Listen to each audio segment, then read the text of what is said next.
تو مومن بن کے جینا چاہتا تو قرآن کے بغیر جی نہیں سکتا. اس کا ایک ایک لمحہ، ایک ایک ساعت، تیری زندگی کی ایک ایک گھڑی قرآن کے ساتھ گزرنی چاہیے تھی.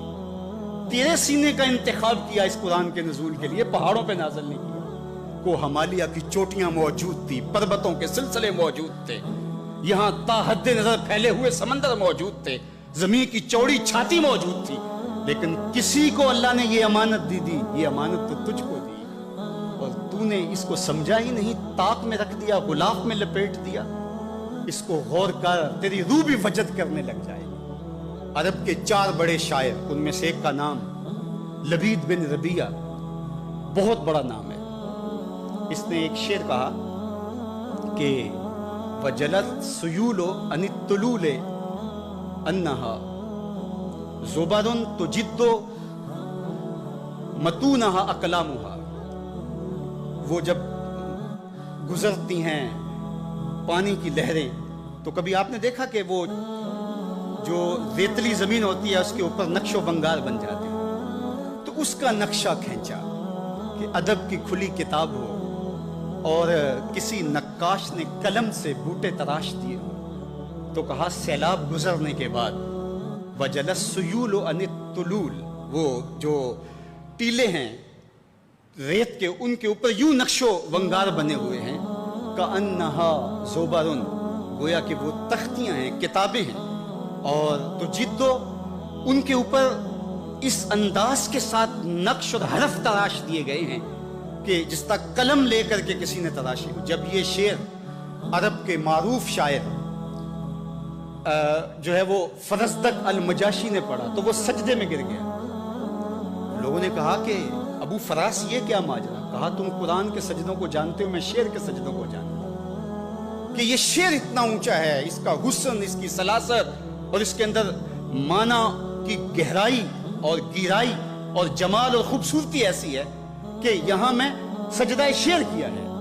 وہ غالب نے کہا تھا نا استاد مومن کے ایک شعر پر کہ میرا سارا دیوان لے لے، مجھے یہ ایک شعر دے دے کہ تم میرے پاس ہوتے ہو گویا جب کوئی دوسرا نہیں ہوتا. تو بعض کلام جادو ہوتے، تو وہ لبید اتنا بڑا شاعر کہ جس پر عرب کا بہت بڑا شاعر اس کے شعر پر سجدہ ریز ہو، جب قرآن پڑھتا ہے تو پھر شعر کہنا چھوڑ دیتا ہے. اللہ اکبر.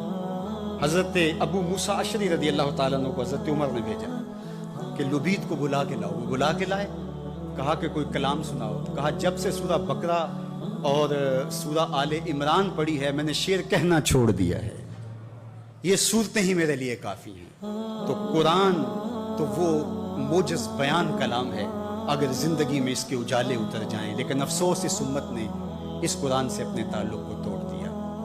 قرآن زندگی تھی، قرآن حیات نو تھی، یہ پستیوں سے اٹھا کر بلندیوں تک پہنچا دینے والی کتاب تھی، یہ زندگی کے اجاڑ پن کو بہاروں میں تبدیل کر دینے والی کتاب تھی. اقبال نے ایک مقام پہ کہا کہ فاش می گوئیں ماں کے در دل مزمرست، ای کتاب نیز چیزیں دیگرست. اگر تو مجھے پوچھے تو میں کھل کے بیان کروں، یہ کتاب نہیں ہے، یہ کوئی اور ہی شے ہے. یہ تو زندگی بدل دینے والی کتاب ہے، یہ تو حیات آفرین کتاب ہے. اس کا لفظ لفظ روشنی ہے، اس کا حرف حرف کو اجالا ہے. حیات آفرین کتاب سے کیوں نہ جڑا تو؟ اپنی زندگی کو کیوں تو نے روشنیوں سے مالا مال نہ کیا؟ صرف غلاف میں لپیٹ کر کے تو نے طاق پہ سجا دیا، اور یا پھر تیرا بوڑھا مرنے لگا تو سورہ یاسین لے کے بیٹھ گیا. کتنی سچی تنقید کی کہ ببند صوفی و ملا اسیری حیات از حکمت قرآن میری با آیاتش ترا کار جزی نیست کہ از یاسین وہ آسان میری. تو جاہل صوفی اور کاہل ملا کے ایسے پھندے میں پھنسا کہ تو نے قرآن سے زندگی تلاش نہیں کی. قرآن کی آیتوں سے تجھے صرف اتنا سروکار ہے، جب تیرے بوڑھے کی روح اٹکنے لگی تو سورہ یاسین لے کے بیٹھ گیا کہ میں اس کو پڑھوں اور اس کی روح آسانی سے نکل جائے. اقبال نے کہا کوئی شک نہیں کہ اس سے اس کو فائدہ ہوتا ہے، لیکن افسوس کی بات ہے اس قرآن سے بھی تو نے مرنا سیکھا، کاش اس قرآن سے جینا سیکھ لیا ہوتا. اس کا حرف حرف حیات آفری، زندگی دیتی ہے یہ کتاب. یہ من کی روشنی کا سبب ہے. میرے اور آپ کے آقا و مولا نے فرمایا تھا لوگوں میں تمہارے اندر 2 بھاری چیزیں چھوڑ کے جا رہا ہوں، تمہیں لاوارث چھوڑ کے نہیں جا رہا. ان میں سے ایک چیز کا ذکر کرتے ہوئے کتاب اللہ، اللہ کی کتاب، حبل ممدود من السماء الی الارض، یہ آسمان سے زمین کی طرف اللہ کی لٹکتی ہوئی رسی ہے. فیہ الہدا والنور فخذوا بکتاب اللہ واستمسکوا بہ. یہ اللہ کی وہ رسی ہے جس کو مضبوطی سے پکڑ لو گے تو کبھی گمراہ نہیں ہوگے. اس میں ہدایت ہے, اس میں روشنی ہے, اس کا ایک ایک لفظ تمہیں اجالوں کا نقیب بنا دے گا. آئیے اس کتاب سے جڑیں اور اپنی زندگی میں چراغاں کریں. یہ تو پتھروں پہ نازل ہوتی تو ان کے کلیجے بھی اس کو سہار نہ پاتے اور ریشہ ریشہ ہو جاتے اور ذرہ ذرہ اور ریزہ ریزہ بن جاتے. اور تم تو انسان ہو, تو تم اس کتاب کو لے کر کے تمہارے اندر کوئی جنبش ہی پیدا نہیں ہوئی. تم نے اس کو عام کتاب سمجھ لیا, گھروں میں سجا کے رکھ لیا. یہ کتاب تو تمہیں کھڑا کر دیتی. آج تم رسوا ہو, ذلیل ہو, پست و زبوحال ہو, تو اس وجہ سے کہ تم نے اس کتاب کو چھوڑ دیا. شکوے میں جب زبان کھلی تو لہجہ تھوڑا تلخ ہو گیا, فتویٰ بھی متوجہ ہوا, لیکن جواب آتا ہے تو سارا نشہ اتر جاتا ہے. لہجہ کتنا سخت ہے. تیرے کعبے کو جبینوں سے بسایا ہم نے, نو انسانی کو غلامی سے چھڑایا ہم نے, صفائے دہر سے باطل کو مٹایا ہم نے, تیرے قرآن کو سینوں سے لگایا ہم نے. پھر بھی ہم سے گلا ہے کہ وفادار نہیں. ہم وفادار نہیں, تو بھی تو دلدار نہیں. اقبال شکوہ گناہ ہے. اب جواب آتا ہے, سنیے. سارا نشہ اتر جاتا ہے, صرف لہجہ بدلتا ہے, تھوڑا سا صیغہ تبدیل ہوتا ہے, باقی سب کچھ وہی. ادھر سے آواز آ رہی ہے, صفائے دہر سے باطل کو مٹایا کس نے, نو انسانی کو غلامی سے چھڑایا کس نے, میرے کعبے کو جبینوں سے بسایا کس نے, میرے قرآن کو سینوں سے لگایا کس نے.